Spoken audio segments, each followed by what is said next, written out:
Good morning. This is Mission Control Houston. Thank you for joining us for today's edition of ISS Update this Wednesday, February 8. We're now looking at a live view inside the International Space Station Flight Control Room, where the team here has been monitoring the systems aboard the station and supporting the day's activities of the Expedition 30 crew members. Flight Director Ron Spencer is leading the Orbit 2 team seen here in the Station Flight Control Room today. They're in the blue shirt on the right-hand side with Lucia McCullough there next to him on the left serving as Capcom. She is responsible for relaying all ground messages up to the crew.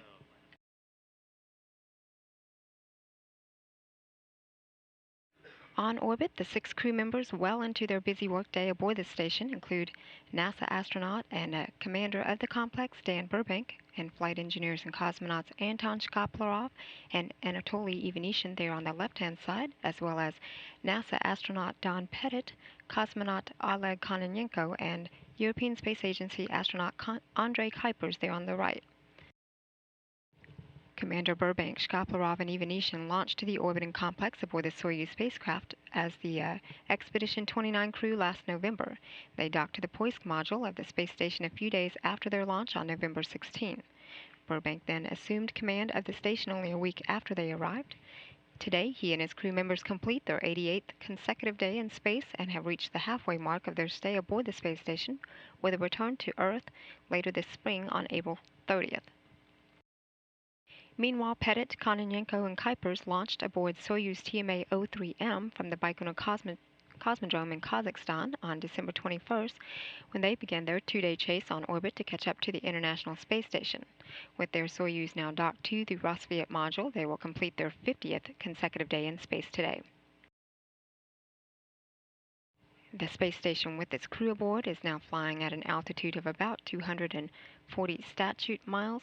The orbiting facility is making a northeastern track across the South Atlantic Ocean for a pass across Africa. Now in the middle of week 11 of its mission, the Expedition 30 crew continues to tend to a variety of science experiments that take advantage of the microgravity environment, perform regular maintenance to their orbital home, and also continue preparations for next week's spacewalk outside the complex. Today's station commander Dan Burbank is working with a science experiment known as Binary Colloidal Alloy Test, or BCAT-6, that looks at how gas and liquids separate and come together in microgravity.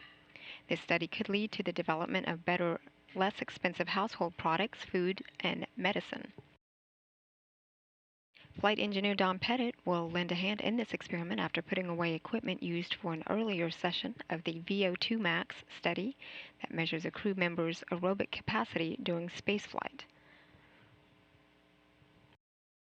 And Burbank and Pettit also conducted additional testing of the COTS UHF communication unit that will serve as a key rendezvous tool to help with the maiden capture and berthing of the SpaceX Dragon spacecraft once it is launched. Meanwhile, in the Russian side of the house, Anton Shkaplerov is busy replacing a few smoke detectors in the Rossviet module, while Anatoly Ivanishyn tends to Earth observation photography for long-term geophysics research known as Uragan. Commander Burbank and Don Pettit took some time out just before today's update hour to answer YouTube questions from the public. The pair answered questions like how a helium-filled balloon floats in space and on Earth, observations of the planet's natural changes. Pettit also earlier talked with high school students at Inukjuak High School in Canada via ham radio. Earlier this morning aboard the International Space Station, Commander Burbank and Andrei Kuipers collected blood and urine samples as part of the sodium loading and microgravity study that looks at fluid and salt retention in the body during spaceflight. Kuipers also participated in the Lego bricks study that demonstrates challenges in building things in the microgravity environment of space, while Pettit spent much of his morning setting up for and assessing his personal aerobic capacity for the VO2 max study. Anton Shkaplerov and Oleg Kononenko continue their preparations for next week's spacewalk on February 16. The pair were busy working with the Russian Orlan spacesuits they will wear for the 5.5-hour excursion outside the complex. The duo spent some time adjusting the height of their spacesuits and performed a leak check and valve test to the suit's interface unit. Commander Burbank, with his 5 crew members, also participated in an onboard training exercise to review a new respirator purge technique of the onboard emergency mask. Shown here, the crew is undergoing that training drill. The crew periodically undergoes onboard training drills to stay current on safety measures in the event a real emergency should occur and those emergency masks be needed. Later today, Commander Burbank and Andre Kuipers will collect additional samples for the ongoing fluid and water retention study.